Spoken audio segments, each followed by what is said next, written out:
Okay, so class 7th, our first chapter of history is tracing changes through 1,000 years.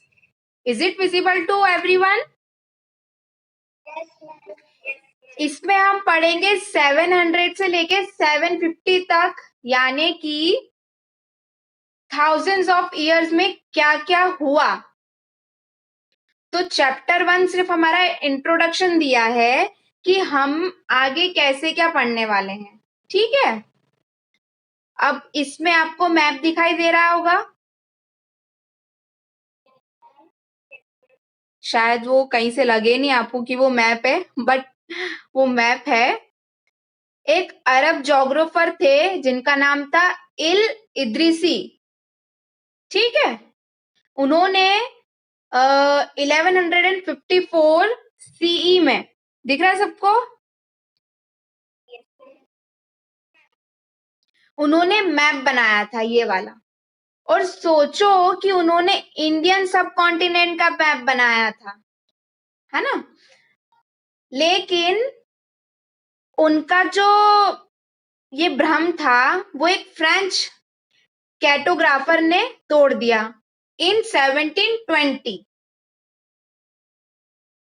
तो 1720 में एक कैटोग्राफर थे France के, वो आए, उन्होंने बोला ये कोई मैप नहीं है जो तुमने श्रीलंका नॉर्थ में पहुंचा दिया. यहाँ दिख रहा है, मैंने किया है स्क्रीन पे. ये नॉर्थ एरिया पे उन्होंने श्रीलंका को पहुंचा दिया था. ठीक है, और जो नॉर्थ वाली स्टेट्स थी उन्होंने उस सबको साउथ में पहुंचा दिया था. अब उल्टा कर दिया और कहते हैं मैंने इंडियन सब कॉन्टिनेंट का मैप बना लिया, है ना. वो तो अच्छा हुआ कि फ्रेंच कैटोग्राफर ने करेक्ट कर दिया, उनको सही बताया कि नहीं ये रॉन्ग है. तो उनका जो मैप था, सेकंड कहाँ गया, ये रहा. दिख रहा है सभी को सेकंड मैप. तो ये तो थोड़ा दिख रहा है कि हाँ ये थोड़ा अपना इंडिया का मैप लग रहा है. अब इन्होंने मैप बना लिया. अब इन्होंने मैप तो बना दिया, ये मैप यूरोप सेलर्स के पास में आने लग गया. ठीक है, जनरली हम मैप्स क्यों यूज करते हैं, एक जगह से दूसरी जगह जाना है, और भी बहुत सारी चीजें जो मर्चेंट्स थे, जो ट्रेडर्स थे, जिनको ट्रांसपोर्टेशन करना था, एक कंट्री से दूसरी कंट्री में आना था, जो ये सब करते थे, तो एक जगह से दूसरी जगह पर तो वो इस मैप का यूज करने लग गए. Yes, good morning. तो क्या हुआ, जो सी के रास्ते इधर उधर आते जाते हैं उनको वोजीज बोला जाता है ना. तो फिर हमारा आया, इतना आया समझ में, इतना, ये दो पेजेस में सिर्फ इतना ही देके रखा है.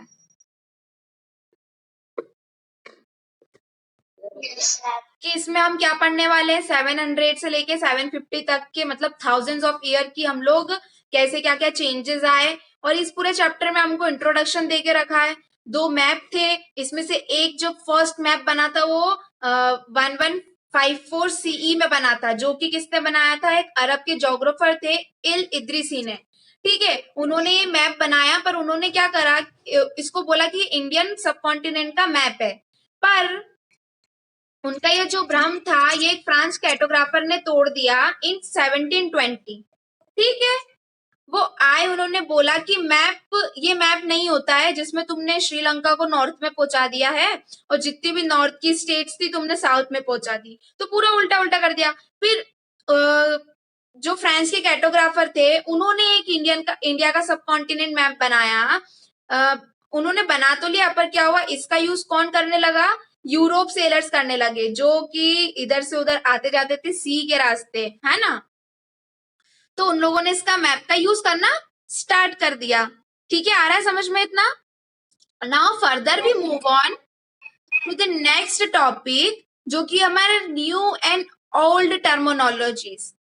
New and old terminologies. तो टर्मिनोलॉजी का मतलब ये होता है जो एक वर्ड है है ना, जो कि हम यूज करते हैं किसी चीज को एक्सप्रेस करने के लिए। तो ये वर्ड्स कैसे चेंज हुए, है ना, ये सब हम आगे देखते हैं। जैसे आज हम इंडिया में बोलते हैं, पर हम हिंदुस्तान, जैसे आज जो हम इंडिया बोलते हैं, ठीक है, पहले उसको हिंदुस्तान बोला जाता था। क्या आप लोगों को पता है ना? तो कितना चेंज आ गया, पहले तो हिंदुस्तान बोला जाता था, नाउ वी से इंडिया, है ना। तो ये कितना लैंग्वेज का कितना डिफरेंस हो गया, कितनी डिफरेंट डिफरेंट लैंग्वेज आ गई, और कितनी डिफरेंट डिफरेंट। फिर क्या हुआ, जैसे ही 13th सेंचुरी में मिनाज जी सैराज थे, ठीक है, 13th सेंचुरी में मिनाज जी सैराज थे। क्या लिखा है,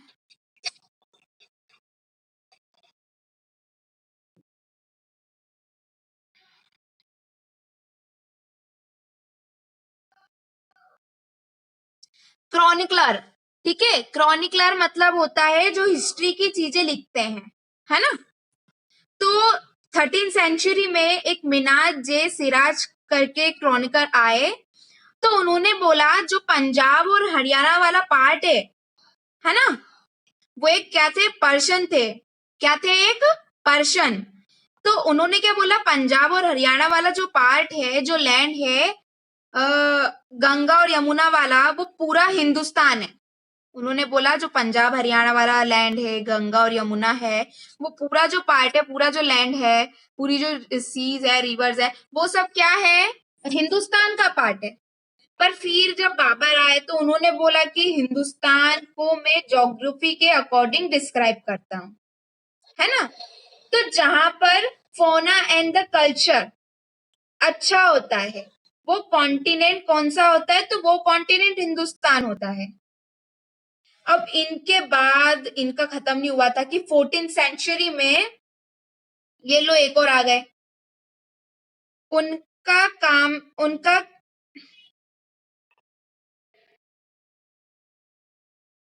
उनका मानना ये था कि जो ये एक्सप्लेन करने आ गए थे, एक पोइट थे अमीर खुसराव। उन्होंने बोला कि हिंदुस्तान जो हिंद वर्ड है वो सही लग रहा है, तो उन्होंने हिंद वर्ड जो है वो ज्योग्राफिकली और कल्चरल चीजों के लिए इस्तेमाल किया। तो देख रहे हो आप नाम कैसे कैसे चेंज होते जा रहे हैं। तो जो ओल्ड टर्मिनोलॉजीज थी वो न्यू में कैसे कन्वर्ट हो गई। एक और इसमें यहाँ पर एग्जांपल बताया है, जैसे पहले के टाइम पे बोलते थे फॉरेनर्स, है ना, लिखा है नीचे, historian today have to be carefully about the terms they use because they mean different things in the past. Last para देख रहे हो सब। Take for example a simple term foreigners, it is used today to mean someone who is an Indian.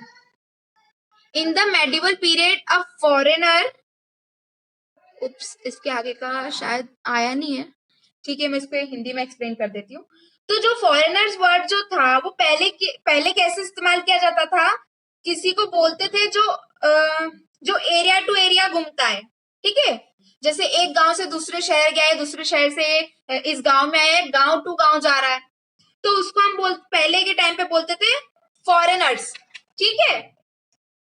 वो foreigners आ गए या फिर एक गांव से दूसरे गांव जाते थे, तो उनको ये बोला जाता था, जो एरिया टू एरिया घूम रहे, जब चेंज करते थे उनका एरिया, तो वो फॉरेनर बोले जाते थे। और और आज के टाइम पे तो वरना जो बाहर की कंट्री से आता है उसको हम क्या बोलते हैं, उसको हम फॉरेनर बोलते हैं, है ना। तो समझा इसमें आपकी टर्मिनोलॉजी कैसे चेंज हुई। आज के टाइम पे फॉरेनर्स उनको बोलते जो बाहर से यहाँ पे आता हो, ठीक है। बट उस टाइम पे क्या होता था कि जो एरिया टू एरिया घूम रहा है, एक गांव से दूसरे गांव जा रहा है, उसको हम बोलते थे फॉरेनर्स। और इस चीज को बोलते थे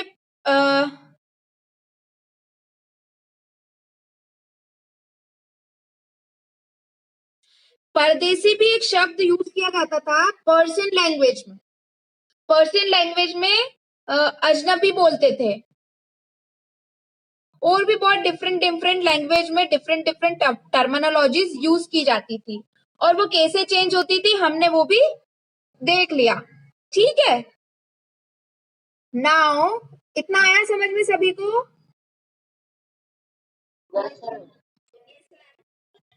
now we come to the next topic, वो है हमारा historians and their sources.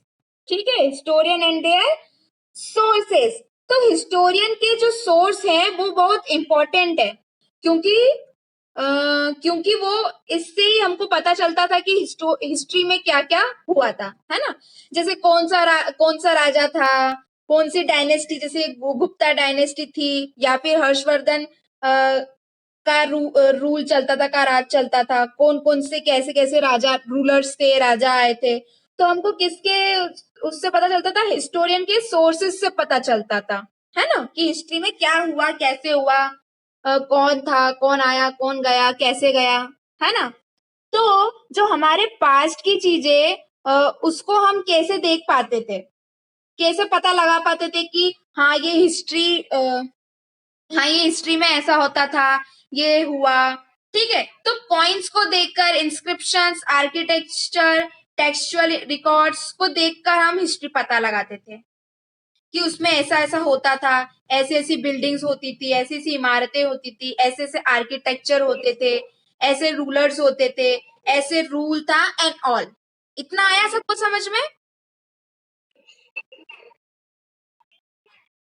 Please अपना क्या अपना माइक म्यूट करके रखे, डिस्टरबेंस क्रिएट होता है। तो पहले के टाइम पर पेपर का यूज नहीं होता था।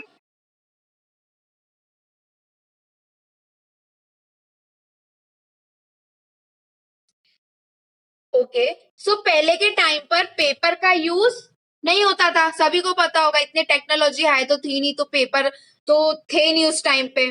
तो क्या किया जाता था बच्चों, पत्तों पे लिखा जाता था, लीव्स पे, है ना, लीव्स यूज होती थी लिखने के लिए। लेकिन जैसे जैसे पेपर का यूज होने लगा, वैसे वैसे चीजें और इम्प्रूव होती गई, जैसे कि होली टेक्स्ट है, और chronicle rulers, letters and teaching of sun, petition of judicial records, ये सब क्या हुए, सब लिखे जाने लगे।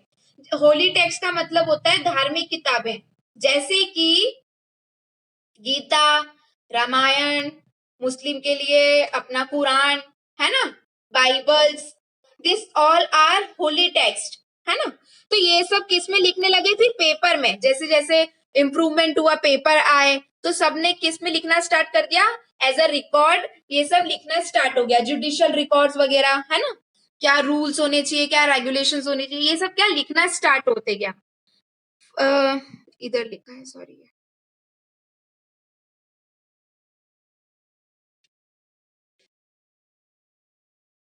दिख रहा है सभी को, widely available, people use it to write holy text, chronicles of ruler letters and techniques of sun, petition and judicial record and the registration of accounts and taxes.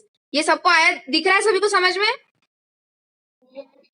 Then fourth line में लिखा है मनुस्क्रिप्ट्स। तो मनुस्क्रिप्ट्स क्या होता है, जो भी information होती थी वेल्दी पीपल्स को लेके, कि रूलर्स की, और मोनार्टीज की, टेम्पल्स की, जो भी इंफॉर्मेशन होती थी वो यहाँ पर स्टोर की जाती थी, कहाँ पे, मनुस्क्रिप्ट्स पे। ठीक है, तो अब ये किसके लिए यूज होते थे,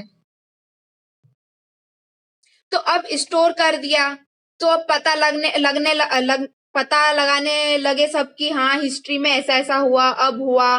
तो बेसिकली इंफॉर्मेशन के लिए यूज किया जाता था, किसको, मनुस्क्रिप्ट्स को। ठीक है, तो पहले के टाइम पे क्या होता था, कोई प्रिंटिंग प्रेस तो होती नहीं थी, ठीक है, फोटोकॉपी की कोई मशीन तो होती नहीं थी, है ना, कोई मशीन नहीं थी। तो अब एक पेपर को उनको उनको कॉपी करना पड़ता था, जैसे हम करते हैं, है ना। जैसे आज अगर आप कोई आया नहीं है, ऑफलाइन क्लासेस होती है, अगर मैं बहुत सारा वर्क लिखा रही होती हूँ ऑन ब्लैक बोर्ड, तो फिर अगर आप में से कोई भी एक बच्चा एब्सेंट होता, मान लो जानवी आई है, उसकी कोई फ्रेंड है, वो एब्सेंट है, तो फिर जानवी क्या करेगी, जानवी उसको अगले दिन कॉपी दे देगी कि तू नोट कर ले, है ना, तू नोट कर ले।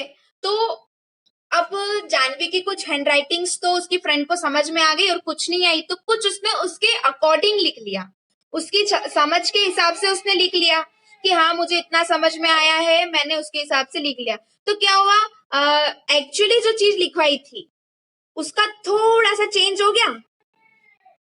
वैसे ही फिर वो जो जानवी की फ्रेंड थी, ठीक है, उसके बाद में जानवी की फ्रेंड थी तो एक और कोई नहीं आई थी, तो जानवी ने किसी और को कॉपी, सॉरी उसकी फ्रेंड ने किसी और को कॉपी करने दिया, तो उसकी फ्रेंड को भी समझ में नहीं आया, तो उसने क्या करा, उसके अकॉर्डिंग लिख लिया। तो ऐसे ऐसे करके क्या हुई, चीजें चेंज होने लग गई, जो एग्जैक्ट जो चीजें थी वो तो बिल्कुल ही बदल गई, है ना। हमारे फ्रेंड से हम नोट लेकर लिख लेते हैं वैसे ही, तो क्या होता है, हमारे कुछ थोड़ी प्रॉब्लम तो लिखने में हो ही जाती है ना, हो ही जाता है, एग्जैक्टली हम लिख नहीं पाते हैं, कुछ ना कुछ तो हो ही जाता है चेंज। उसने कुछ और लिखा, हमने कुछ और लिख दिया, तो ऐसे करके धीरे धीरे इतना चेंजेस आने लग गए, एग्जैक्ट जो मीनिंग था वो तो पूरी तरीके से चेंज हो गया, है ना। तो जो ओरिजिनल राइटिंग भी थी वो भी बिल्कुल डिफरेंट होने लग गई। अब यार आपकी हैंडराइटिंग अलग है, सामने वाले दूसरे की हैंडराइटिंग अलग है, मैंने जैसे बताया था सब डिफरेंट डिफरेंट होता है, तो वो भी चेंज होने लग गया। तो यहाँ पर अब हमारे पास में दो टाइप की हैंडराइटिंग हो गई, आपको इधर दी होगी, दिख रही है दो हैंडराइटिंग, जैसे कि एक को बताया गया, आ, क्या है ये, नस्तालिक, फिगर 2 में देखो, different kind of handwriting could make the reading of Persian and Arabic difficult, the Nastaliq style लिखा है वहां पे। तो दो तरीके की हैंडराइटिंग आने लगी, क्या सिर्फ एक ही बच्चे को समझ में आ रहा है, रिस्पॉन्स तो सब करो। अगर समझ में नहीं आ रहा है तो आई विल रिपीट, मैं वापस रिपीट कर दूंगी, बट बताना पड़ेगा कि मुझे समझ में नहीं आया मैम, है ना। ओके, सो दो टाइप की हैंडराइटिंग्स थी, एक थी नस्तलीक और दूसरी थी शिकस्त, ठीक है। तो अब यहाँ पर लिखा कि 14th सेंचुरी में जो क्रॉनिकल्स थे उनका नाम था जियाउद्दीन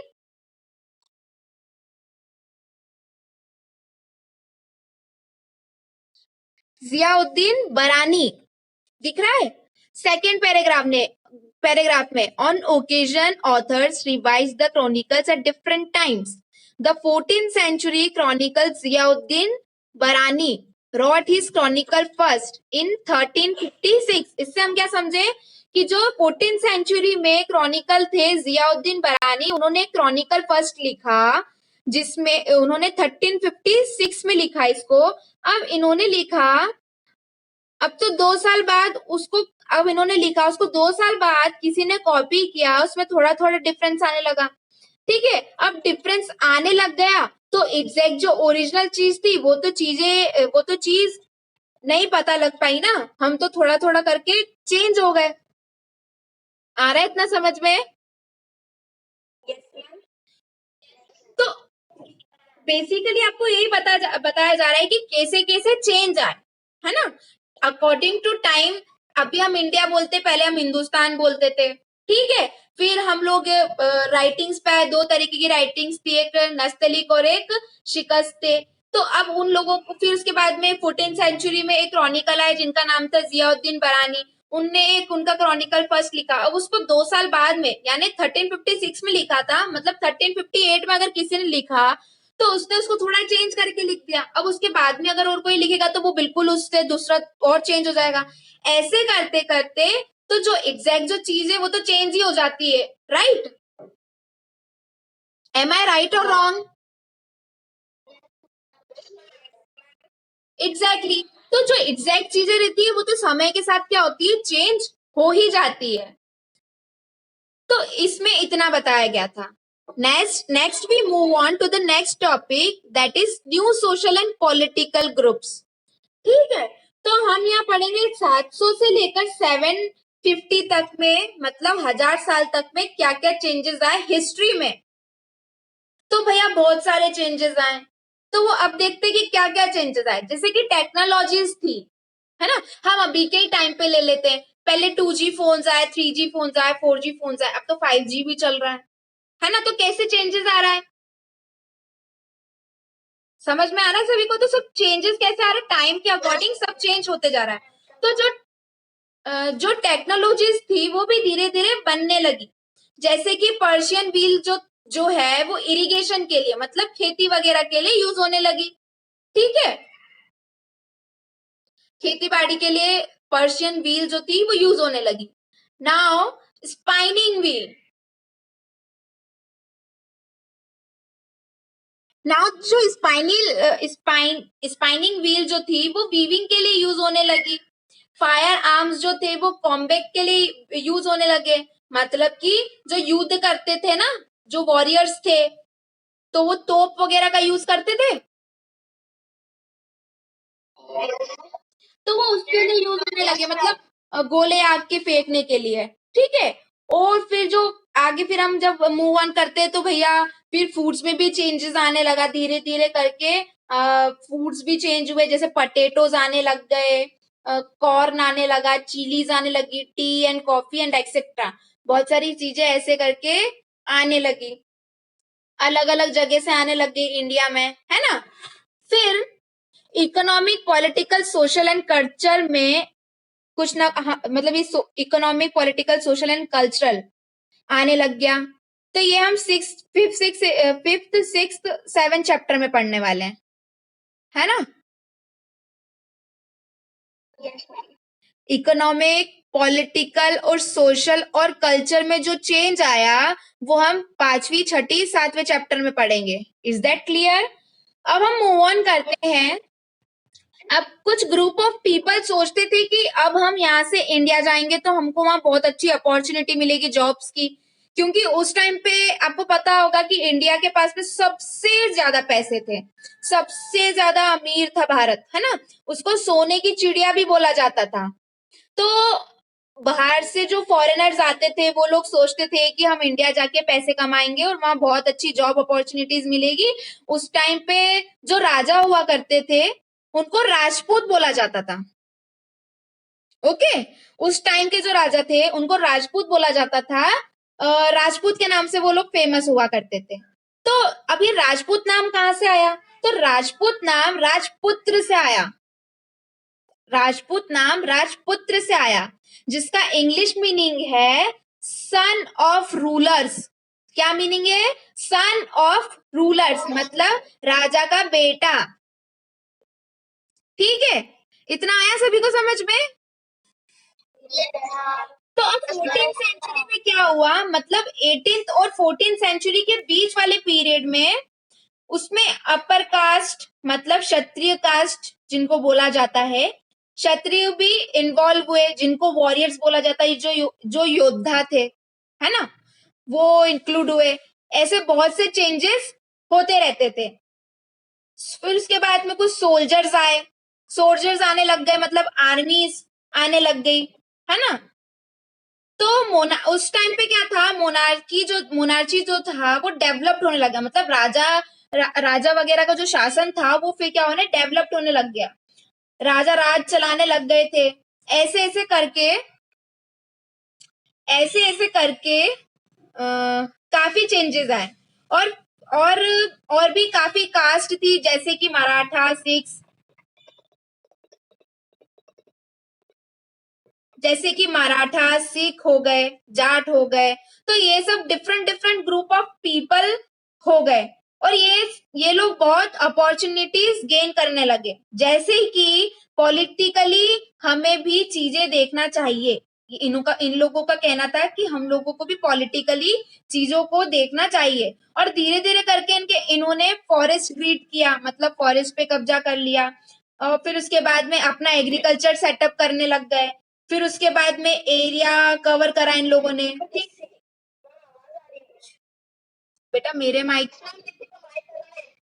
बेटा प्लीज अपना माइक ऑफ कर लीजिए, देखो क्लास का टाइमिंग खत्म होने वाला है, मैंने आज सोचा था ये टॉपिक में कंप्लीट कर दूंगी। अपना माइक म्यूट रखा करो, जब बोलने का टाइम है तब बोला करो, है ना। मैं बोलने का टाइम तो देती हूँ सभी को। ओके, सो बार बार मैसेज आ रहा है, टाइमिंग ऑफ हो रहा है, तो अपन अब इसके आगे नेक्स्ट क्लास में पढ़ेंगे, मतलब थर्सडे पढ़ेंगे।